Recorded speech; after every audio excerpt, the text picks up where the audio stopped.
சௌந்தர்யா பயங்கரமா அழுதுட்டு இருக்காங்க. எனக்கு வந்து பயங்கரமா பசி எடுக்குது. நான் நைட்டா சரியா சாப்பிடல. இப்ப வேற நீங்க பழமும் பிரெட்டும் சாப்பிட்டா எப்படி பசிங்க அடங்கும் அப்படின்னு சொல்லிட்டு பயங்கரமா கேர்ள்ஸ் டீம் எல்லாம் செம்ம டென்ஷன்ல இருக்காங்க. பசியோட இருக்காங்க.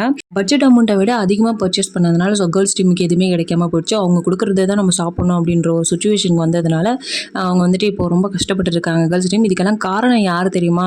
சாச்சனா கிடையாது, ஜாக்லின் தான். ஸோ 6 பாட்டில் அந்த இது இருக்குல்ல ஜாம் பாட்டில் யார் எடுத்தாங்க அப்படின்னா, ஒரு பாட்டில் வந்து அன்ஷிதா எடுத்தாங்க, ஒரு பாட்டில் வந்து சாச்சனா எடுத்தாங்க. மீதி 4 பாட்டிலும் எடுத்தது யாருன்னா ஜாக்லின் தான் எடுத்தாங்க.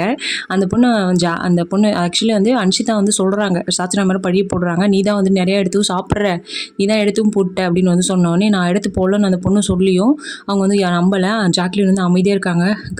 என்ன நம்ம சொன்னால் வந்து நம்மள பிடிச்சிப்பாங்களோ, நம்மக்கிட்ட கற்றுவாங்களோ அப்படின்னு சொல்லிட்டு அப்போயே சொல்லியிருந்தா கூட பிரச்சனை இருந்திருக்காது.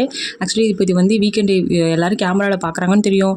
வீக்கெண்ட் எபிசோடில் விஜய் சேதுபதி கேட்பாருன்னு தெரியும். ஏன் அந்த பொண்ணு அப்போயே சொல்லியிருக்கலாமே. இப்போ கண்டிப்பாக வந்து சாட்டர்டே சண்டே வந்து இது கேட்பாங்க. அந்த 6 பாட்டிலில் வந்துட்டு அதிகமாக யார் எடுத்து போட்டது அப்படின்னு கேட்டதுக்கு வந்து செம்மையாக வறுத்து எடுக்க போகிறாங்க நம்ம ஜாக்லினை. அப்போயும் சொல்லியிருந்தா ஜாக்லினுக்கு பிரச்சனையே இருந்திருக்காது. ஏன் இந்த பொண்ணு இப்படி பண்ணுதுன்னு தெரியல. ஸோ வெயிட் பண்ணி பார்க்கலாம் என்ன நடக்க போகுது அப்படின்னு சொல்லிட்டு. ஸோ உங்களுக்கு என்ன தோணுது அப்படின்ட்டு மறக்காம கமெண்ட்ல சொல்லுங்கள்.